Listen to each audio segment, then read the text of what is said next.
إن الحمد لله نحمده تعالى ونستغفره ونستهديه ونعوذ بالله من شرور أنفسنا ومن سيئات أعمالنا.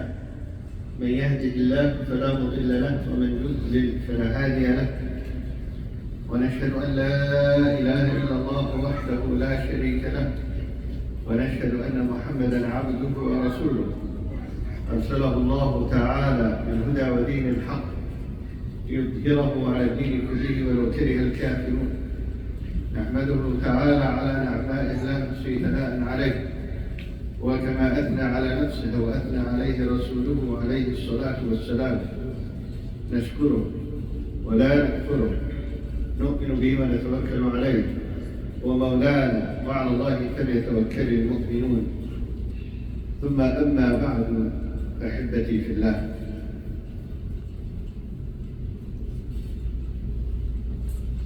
when Allah subhanahu wa ta'ala created us, He created us in the best of forms. وَقَدْ خَلَقْنَا الْإِنسَانَ بِأَحْسَنِ تَقْوِيمٍ. Not just that, He also created us with instincts that are perfect, al-fitra. We have within us that nature of distinguishing what is right and what is wrong.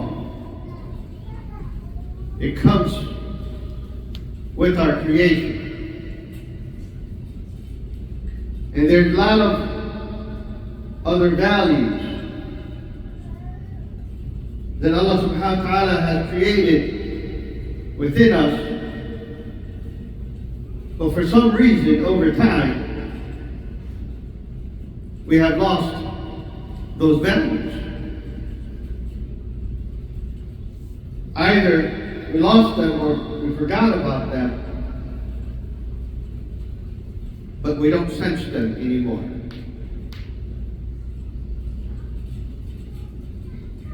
I'll just talk about a few today. And I'll compare the adults with the children.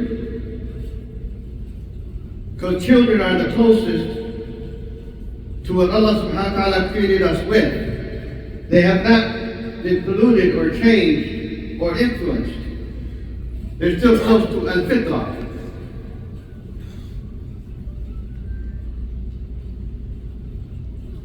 For example, the first, al-isra, perseverance.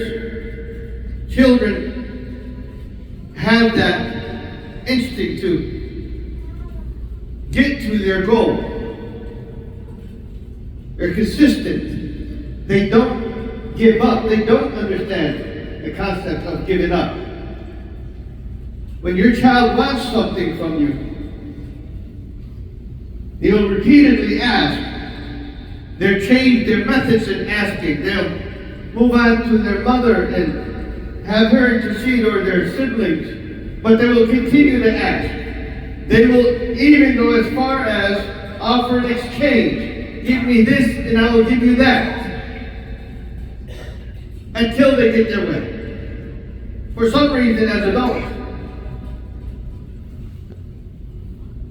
we find ourselves, when we face our challenges, giving up. We lost our will.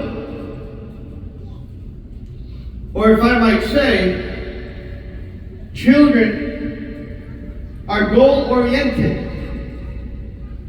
They know where they want to be, where they want to get to. They know what they want.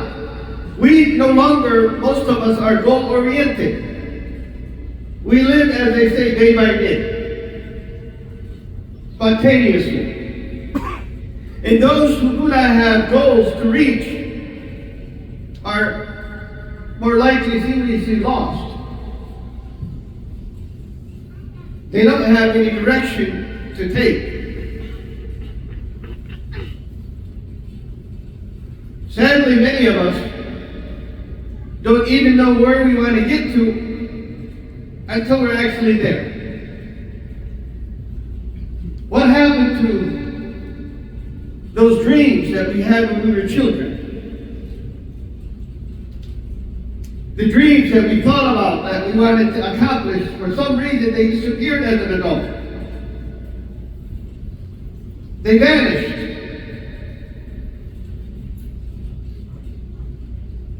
Seriously, there is a big difference between those who live and they're goal-oriented and those who do not have clarity whatsoever about their lives. If you don't have anything to live for, if you don't have an objective to get to, you will obviously lose the will to live. If you are not there to add something to life, then you're just an addition to it. Many of us have no longer have those dreams, have those hopes. We just focus on the moment, not the future. Our value has diminished.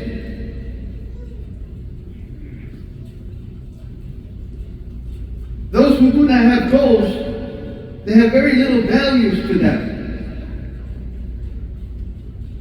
It's like the zero. You put it after the number 1, then it's a 10. You add another, it's 100. You add another, it's 1,000. But if you put it before the 1, you can add 100 zeros. You're still 1. Many of us are just that. We're not adding to life anything. Life has not benefited from our existence except we finish our day. The importance of life is not how long you live it. The importance of life is how well you lived it. How well you lived it. What you have done for humanity, what you have done for your faith and deed, what you have done for the world. I'm sure if each one of us just look into themselves today and be honest with themselves, they'll truly figure what their value is.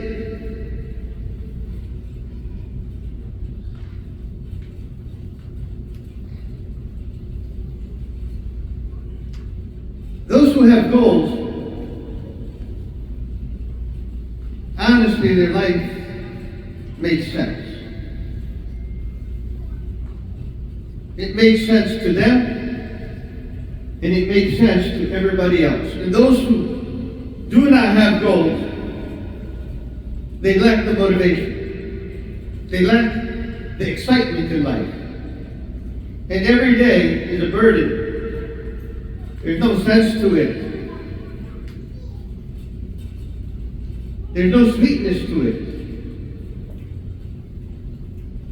But those who have goals, every day they wake up, they're excited to face those challenges and conquer them to get to their goals. Those who have goals don't live in the world of their problems. They live in the world of their dreams. Many of us exhaust their life and time talking about their problems. They never really get to talk about their dreams. Martin Luther King, imagine this, when he said, I have a dream. Imagine he said, I have a problem.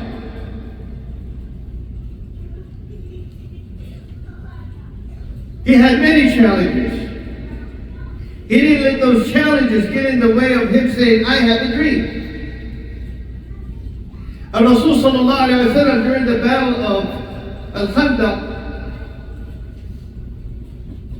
in the midst of them being sieged, he's creating dreams for the Sahaba that they will conquer Rome and Persia.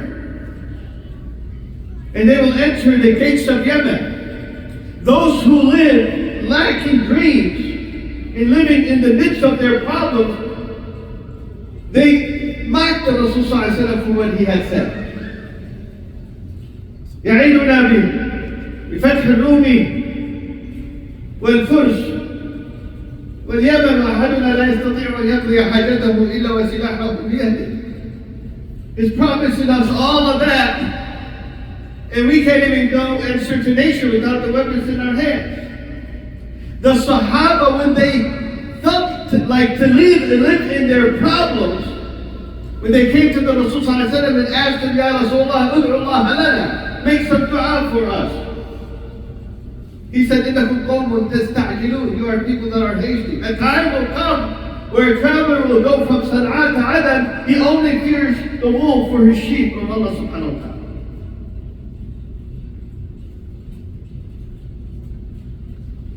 Those who live without wolves live in the midst of their problems.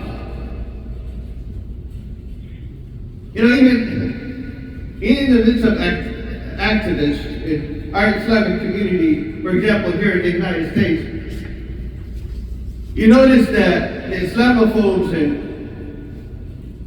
and many in the media throw at us so many accusations that unconsciously we exhaust our time trying to respond to all those negativities. So we're constantly talking about who we are not. And we never really talk about who we are. Y'all understand that? Many of our organizations today consume their time in defense, never understanding that the best defense is actually offense. So they're always defending themselves of who they are not. The world never understands who they really are.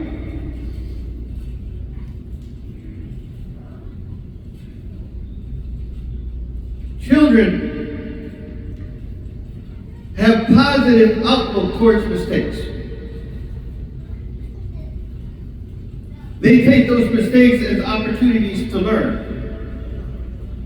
We as adults look at those mistakes as deterrents from moving forward. Children will constantly try to fix what is broken. We find ourselves as adults being fixed because we're broken.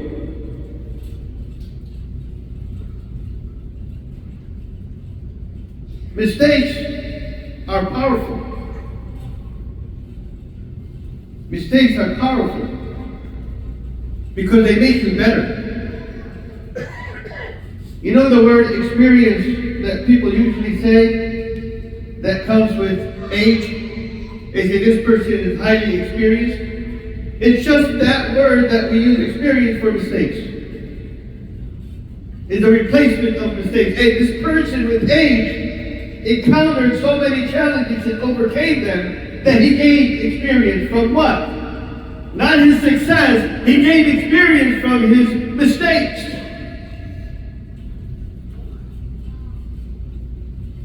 And as you know, the saying goes, it's not how many times you fall. It's what you do after you fall. It's how you rebound. How you get up. World will always throw you punches. But at the end of the day, if you take those punches and learn from them, you become stronger. We're built that way. You know, when the children get their immunization, it's really injecting the virus into the body in a weak form to allow the body to learn how to battle that virus. So when they grow up later in life, and that virus wants to attack that body, the body is already equipped with resistance. Mistakes give you power to allow you to be stronger and resist and conquer. children with each other, when they make mistakes towards each other, within minutes they're playing with each other again. Their anger does not linger. They don't judge each other because of the mistake that happened. They're able to look away and move on. They give chances after chances after chances. We as adults, unfortunately, when we have someone make a mistake, we cross them out. There is no second chance for them. Rasul sallallahu alayhi wa sallam, when Usama ibn Zayd, radiallahu ta'ala anhu wa abah, he killed that man that said, La ilaha illallah, after he said it. And he told him, he criticized him harshly. He said, Ashaqaqta an qalbi, did you open his heart and see that he said it sincerely or not? Usama himself said, I wish I had not become a Muslim until after that day. What did the Rasul do 2 years later? He charged him to lead one of the greatest armies of that time. He entrusted him, even though he had criticized him of a mistake before. He did not hold that mistake over his head, like many of us do. We're incapable of giving people other, second chances for their mistakes.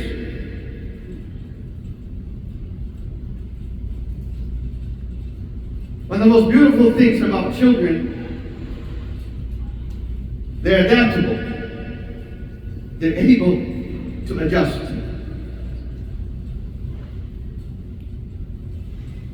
You move from one area to another, you'll see how quickly and fast your children adjust. By the end of the day, they've made friends in their block. By the end of their first day of school, they've already made friends and played. They will be able to adapt. They have that power of exploring. By the end of the day, they know every corner of the home. We're unable to adapt to the changes in life. We find ourselves lost because we resist change. We fear change, so we resist it. Those people who resist change truly are resisted to be part of the future. Because the nature of time is there is a change, but تلك الأيام نداولها بين الناس. So if you live your life fearing the change and resisting changes, then basically you just don't belong in the future. You belong in a museum or Jurassic Park. You have to evolve. Time evolves. The deen evolves. The fiqh evolves. The Quran itself evolved in its words of Allah Ta'ala. What was revealed in Mecca is different in nature from what was revealed in Medina. The objective of what was prescribed in Mecca different from what was focused into in Medina. The laws change with time, even during the life of the Rasul. So those who stand in the way of adapting and willing to change, they're in the way of progress. Those who live in the time of their forefathers cannot become anything in the future. إِنَّا وَجَدْنَا آبَاءَنَا عَلَى أُمَّةٍ وَإِنَّا عَلَى آثَارِهِمْ مُقْتَدُونَ. That is not a hidayah. There's no guidance. If tomorrow is not a new day for you, just an echo of what was before it.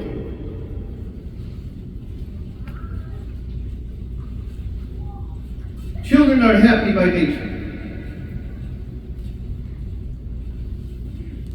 They can't constantly be sad or grieved. moments after they're crying, they're laughing. In fact, there's a study that says by a hospital in Houston, Luke Hospital, they said that children laugh an average of 200 times a day. Y'all know what is the average for an adult in laughing per day? 14 times. While children laugh 200 times. In fact, I bet many of our adults don't even have 14 times of laughter a day. They're just old, grumpy people. Just grunted all the time. Laughter is healing. Laughter is healing. It's actually good for your skin, they say. Sometimes you say, the source of our happiness, the source of our happiness is our laughter. And sometimes the laughter itself is the source of happiness.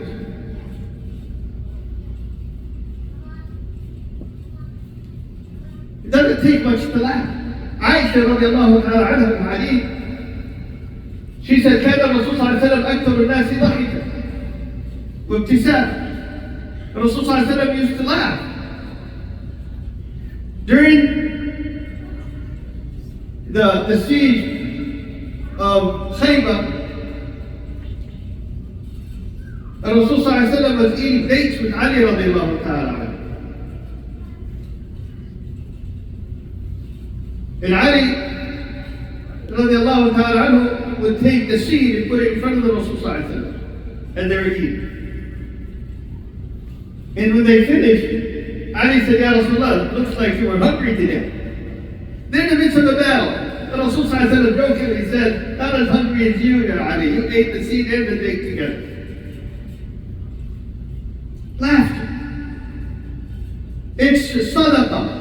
وابتسامتك في وجه أخيك صدقة. And for those all grumpy people,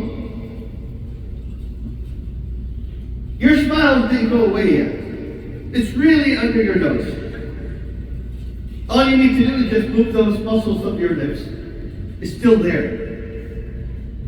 In fact, for those who constantly smile, when you see someone that doesn't smile, give them one of yours. Give them one of yours.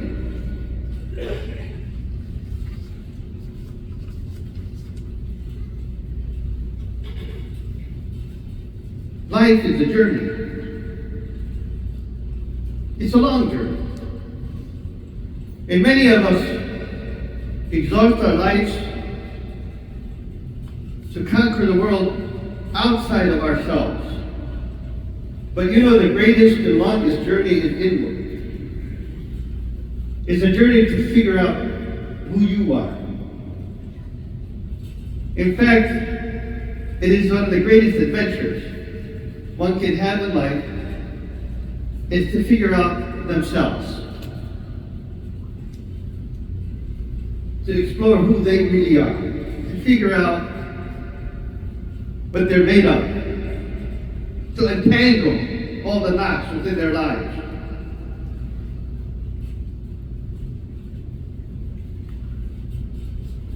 To have an answer for every unknown of themselves. Because we have that. بل الإنسان على نفسه بصيرة. All of us should have that ability to figure out who we are. Allow life to carry you into finding the greatest adventure of your time. It's to figure out who you are. To figure out who you are. أقول ما تسمعون وأستغفر الله لكم فاستغفروه إنه هو الغفور الرحيم.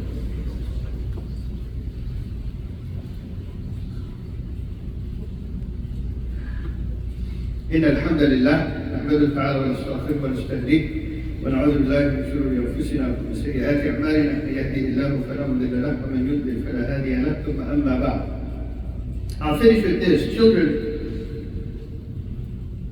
are very lively, very active. Their life is full of energy.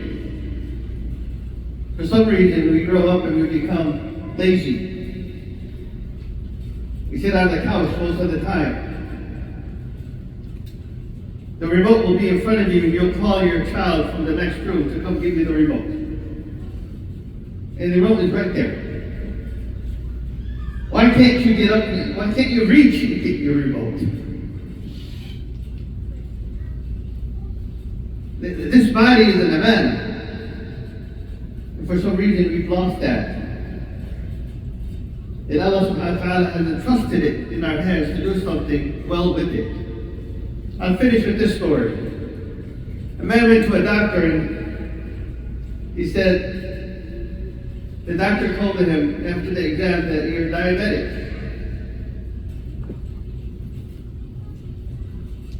So the doctor gave him some remedies. He said among those remedies you need to watch your diet, start eating healthy, and maybe run a little bit, walk. If you can't go to the gym, do so. So he replied back and said, doctor, don't worry about it. Diabetes runs in the family. Doctor responded to him and says, I'm not worried about it running in the family. I just found out that no one in the family actually runs. You change into something positive, and something positive will change within you. اللهم لا تدع لنا ذنبا الا غفرته ولا هما الا فرجته ولا دينا الا قضيته ولا حاجه من حوائج الدنيا والاخره هي لك رضا ولنا فيها صلاحا الا اعدنا على قضائها ويسرتها برحمتك يا ارحم الراحمين. اللهم انصر اخواننا في غزه يا قوي يا عزيز. اللهم انصر اخواننا في غزه يا قوي يا عزيز. اللهم انصرهم على عدوك وعدوهم. اللهم مكن لهم على عدوهم يا رب العالمين. اللهم اخذل من خذلهم. اللهم اخذل من خذلهم. اللهم اخذل من خذلهم. اللهم لا تدع لنا يوما الا وهو خير لنا في ديننا وعاقبتنا وامورنا كلها يا رب العالمين. اللهم اجعل خير ايامنا يوم نلقاك وخير اعمالنا خواتمها. اللهم اختم لنا خيرا يا رب العالمين. اللهم اختم لنا خيرا يا رب العالمين.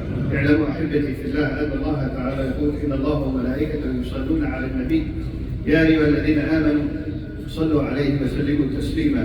ثم اعلموا ان الله تعالى يقول ان الله يامر بالعدل والاحسان وايتاء ذي القربى وينهى عن الفحشاء والمنكر والبغي يعظكم لعلكم تذكرون.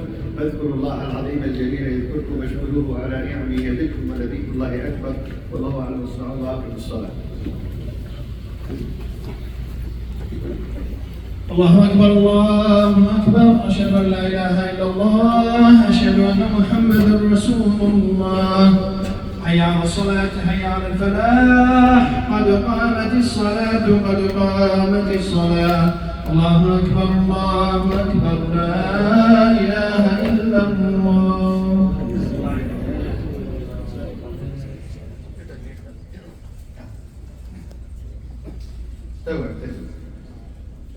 الله أكبر.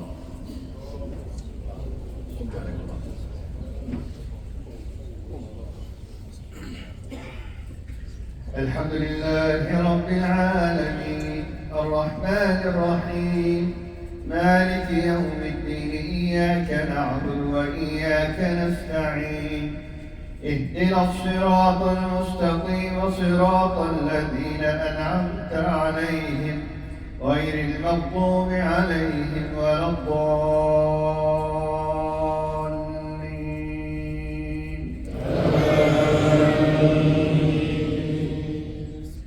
والعصر إن الإنسان لفي خسر إلا الذين آمنوا وعملوا الصالحات وتواصوا بالحق وتواصوا بالصبر. الله أكبر.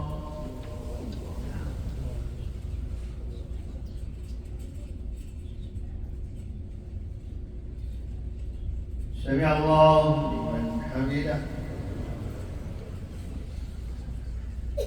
الله أكبر.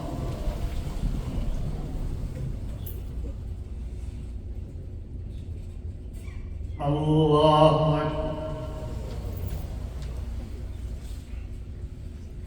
الله أكبر.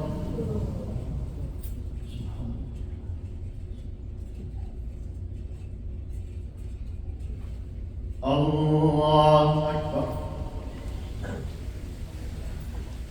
الحمد لله رب العالمين الرحمن الرحيم مالك يوم الدين إياك نعبد وإياك نستعين اهدنا الصراط المستقيم صراط الذين أنعمت عليهم غير المغضوب عليهم ولا الضالين.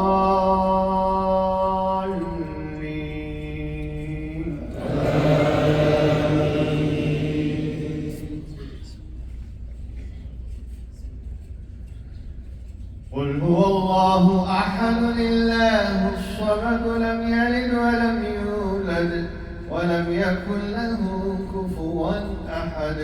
الله أكبر.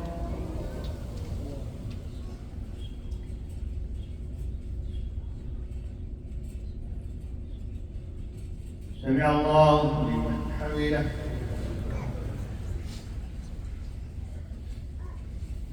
الله أكبر.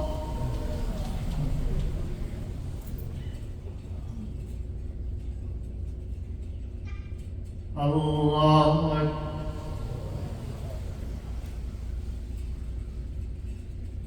الله أكبر.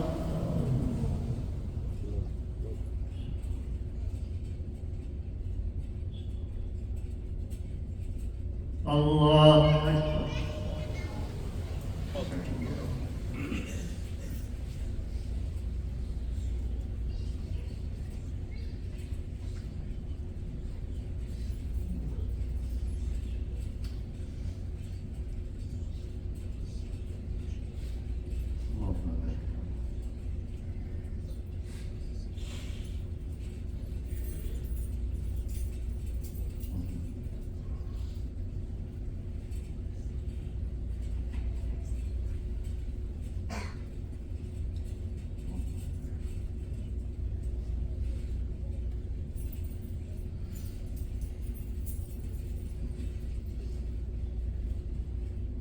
السلام عليكم ورحمة الله. السلام عليكم ورحمة الله.